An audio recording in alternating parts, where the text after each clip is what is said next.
আমাদের বাংলাদেশের মধ্যে দুই শয়তানের আবির্ভাব করছে। বর্তমানে দুই শয়তানের আবির্ভাব করছে।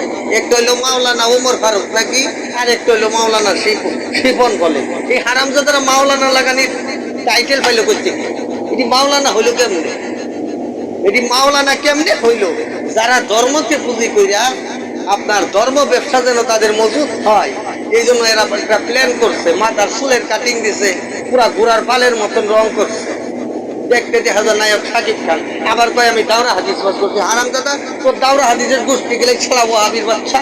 এই ওয়াহাবির বাচ্চারা, এই কাফেরের বাচ্চারা ইসলামটারে এমন ভাবে নষ্ট করছে, ইসলামটারে এমন পর্যায়ে নিয়ে গেছে, ইসলাম আর ইসলামের জায়গায় নাই। ইসলামের এখন ইসলামের জায়গায় নেই। ইসলাম কি তোর বাপ দাদার টাকার কিনারে? হারামজাদার বাচ্চা, ইসলাম তোর এলহানা, ইসলাম আমাদেরও। কথা বলেন ঠিক? কাজে এই সমস্ত কাফেরদেরকে বয়কট করার দরকার আছে নি?